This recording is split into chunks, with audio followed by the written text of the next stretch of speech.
I'm going to make a goat and black-eyed pea chili or stew, something like that. It's going to be in a coconut and curry sauce. The first thing you're going to want to do is put some olive oil in a soup pan, put some garlic in there, and put your goat meat in there. Now brown your goat meat.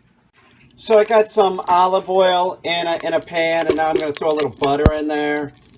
And we're also going to add some goat meat.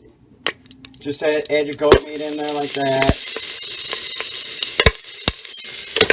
Put a little water in my pan. I don't give a shit.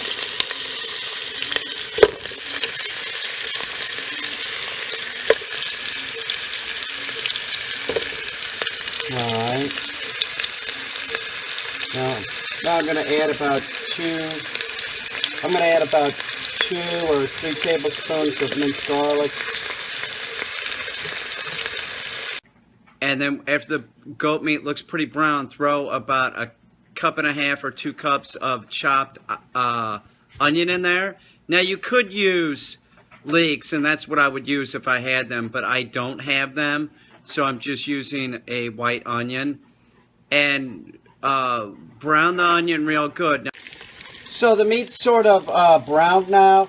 Now add about 1 cup of chopped onions, something like that. Maybe a little bit more, 1.5 cups, something around. Yeah, about 1.5 cups. Now you could use leeks, and I didn't have any leeks, so I'm just using white onion.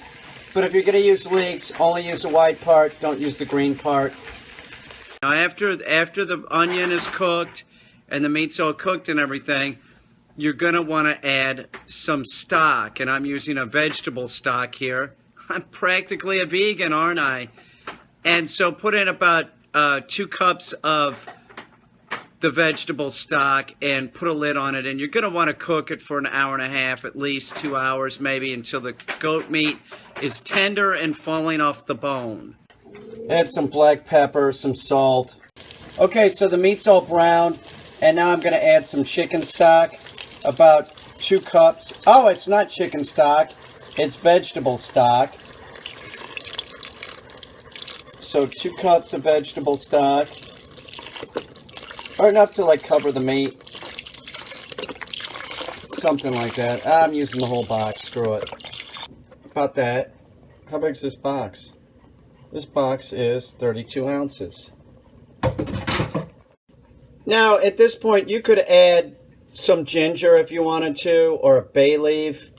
I don't have any bay leaves, and I'm out of ginger, so I'm just going with it like this. Doesn't really need anything. You know, we're putting more stuff in it. Just cook the meat down until it's fallen off the bone, about 2 hours. Oh, and stir it every now and then. Now about 1 hour into it, I'm going to add about 4 tablespoons, 1/4 cup, something like that, of white wine. Okay, it's been cooking for about 45 minutes or 1 hour. I'm going to throw in a little white wine, and I mean a little bit, maybe 1/4 cup.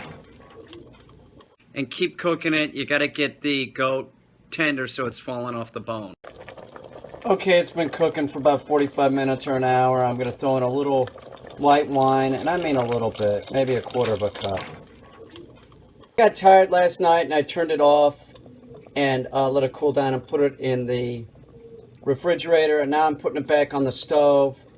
I went this morning, I got some ginger, so I'm going to throw a few pieces of ginger in there, and I'm going to cook it for about another hour, and then we're going to add the final ingredients.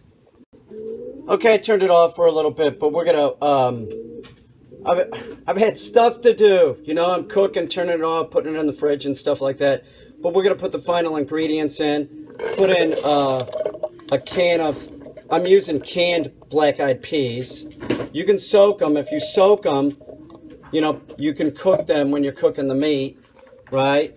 Now I add some curry powder, right? Go big on curry powder. If you're, you know, going to use it, use it.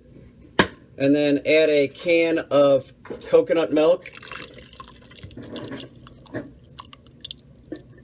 All right. And let's add another can of black-eyed peas. Okay, now that's pretty much it. Now you're going to cook this for at least another half an hour. So there you go, it's done. That is black-eyed pea and goat in a curry and coconut sauce. It's sort of like a chili or stew. It's very tasty. Give it a try. It's easy to make. It is. It's easy. It cooks a long time, but it's very, very tasty.